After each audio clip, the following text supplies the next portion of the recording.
welcome. I'm Cheyanne Daniels, race and politics reporter at The Hill. Thank you for joining me for our annual virtual summit, The Race and Justice Imperative.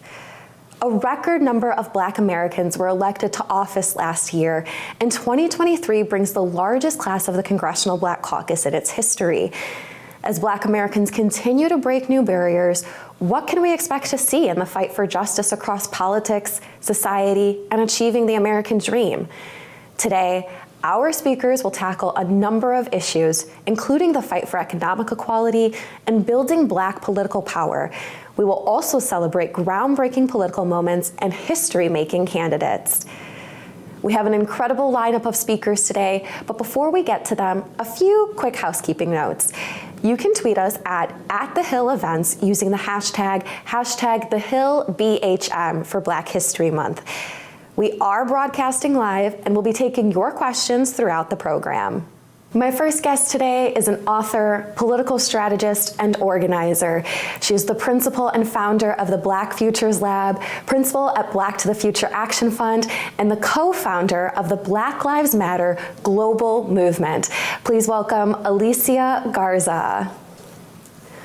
It's so good to be here with you, Cheyanne. Thanks for having me. Absolutely. Alicia, we are talking in February, which many of us know as Black History Month.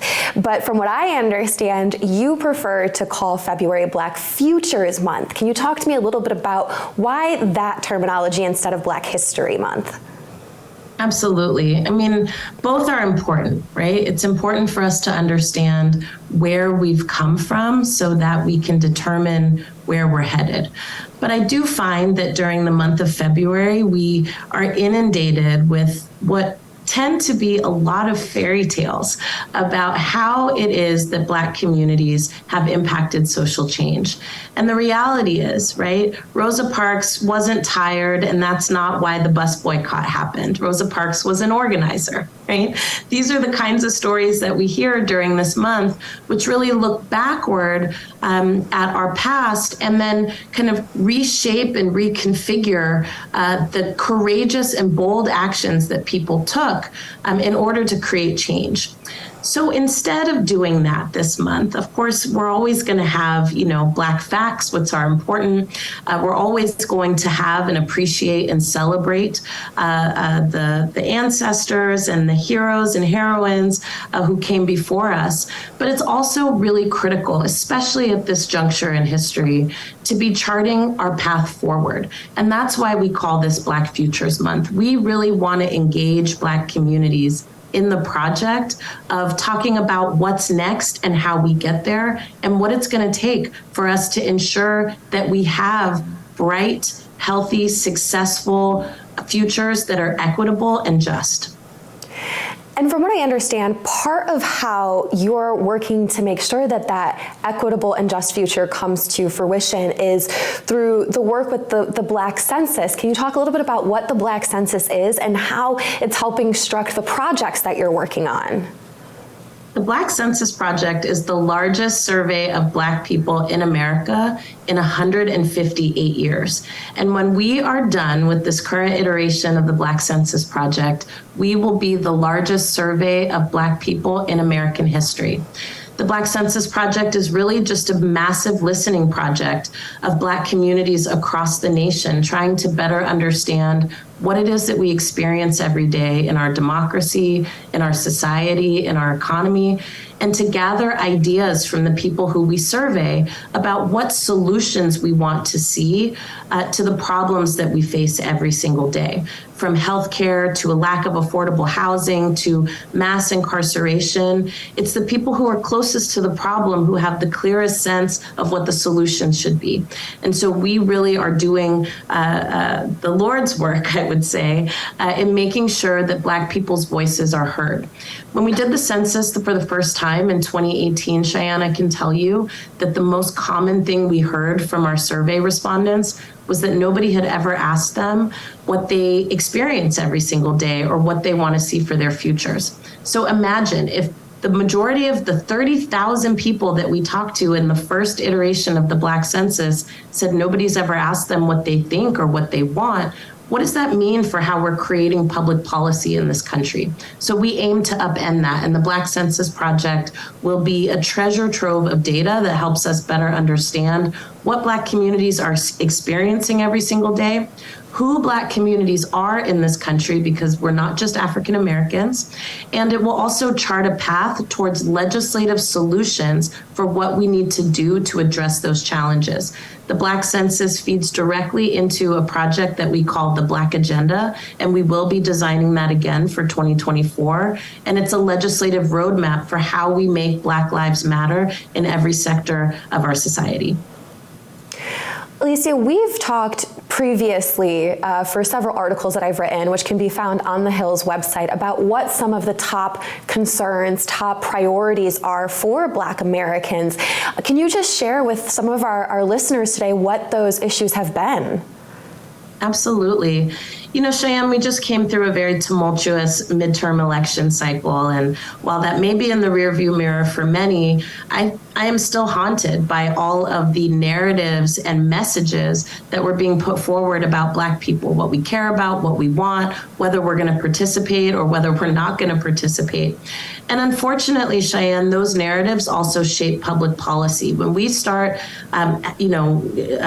creating havoc, right, around crime and violence in urban cities, right, then we get more punitive public policy. But the fact of the matter, Cheyanne, is this.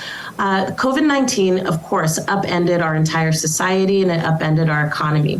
But what we find is that the crime and violence rates that are being purported through many mainstream media channels are actually highly overblown, right? And then the solutions towards those challenges, because there is crime and violence in our communities, the solutions for those challenges are not the ones that you would think, at least not according to Black communities. So what we're finding in projects like the Black Census Project, what we find in our regular polling of Black people, like we did in our Black Voter Bulletin this year, or in our temperature check polls, which was the largest recurring survey of Black people, longest recurring survey of Black people at 1,000 participants every single month, is that crime and violence wasn't actually at the forefront of Black people's concerns, and it certainly wasn't driving Black communities to the polls. The number one issue that Black communities care about, and the number one issue that got Black people out of their homes to go and vote, were issues of the economy, jobs, cost of living, inflation, quickly followed, right, by white nationalism and white supremacy. And then, of course, there definitely was a concern about voting rights. And then as we saw the Dobbs decision go down, there was some concern amongst Black communities about abortion rights. But crime and violence wasn't even in the top 5 issues. But yet when you turned on the television, you would think that Black communities in particular are some of the biggest supporters of bills that, dump tons and tons more resources into policing, surveillance, and control. Actually, Black communities want to see resources going towards services in our communities that can prevent crime. Black communities want to see police officers being held accountable when they commit crimes in our communities, like we saw in the case of Tyree Nichols in Memphis, Tennessee, and also like we saw in the case of Keenan Anderson in Los Angeles, California, and so many others. So it's important to be doing this kind of research and to be offering this kind of data so that we're getting it right when it comes to public policy. We know that Black communities are complicated, but we're also not a monolith. And we are one of the strongest voting blocs that the Democratic Party has. So it's deeply important that Black voices, Black concerns, Black experiences, but also Black people's perspectives on solutions be included and put front and center when it comes to creating public policy that will impact all of us, but often disproportionately impact Black communities. When you think about the way that these concerns have been voiced, and as you mentioned, for many of the individuals that you spoke to, there was this sense of gratitude because they hadn't had somebody ask them before. What happens when you translate that to our policymakers? Are they shocked to hear that Black folks care about the economy, or are they shocked to hear some of these concerns that perhaps they hadn't even considered as important to Black voters? Unfortunately, because we live in a society that insists on race neutral or race blind policies, oftentimes, yes, politicians and elected officials who don't already have a connection to Black communities are surprised at the results of the polling and the research that we do. And I think some of that might have to do with the fact, right, that it's important to keep putting on the radar for elected officials that part of your constituency, and in some cases your strongest constituencies, your most active, the ones who are more likely to donate to your campaigns, the ones who are more likely to volunteer for your campaigns, are Black communities. And that's why this is so deeply important to us. We want to make sure that Black communities are a part of the democracy that we uphold every single day. And at a moment like this in this country, Cheyanne, where democracy is under attack from every single angle, you cannot afford to lose the support of Black communities. Alicia, you touched on what we saw happen with Tyre Nichols, what we saw happen with Keenan Anderson, and this idea of police accountability. We just saw the State of the Union where we heard the president mention that. We saw not just Tyre Nichols' family, but families of other individuals who have been impacted by police violence attend the State of the Union. How does this factor into the conversations that you are having as you guys build these projects and work on building Black community empowerment? It's important that we understand that for so many Black communities, crime and violence is an economic issue. Policing is an economic issue. And the way that we advance public safety is an economic issue. In so many cities across the nation, Cheyanne, a vast majority of funding, general funding for the operation of cities is going towards policing strategies that are not working. Policing addresses crimes that have already happened, but it is not intended, nor is it successful in being preventative at crimes. And as Black communities know very well, when we invest in local economies, when we invest in education, when we invest in the things that people need to live full and vibrant lives, we see that crime rates and instances of crime decrease. It's a very simple equation. But unfortunately, our web of public policy that is trying to address these types of issues is not so simple.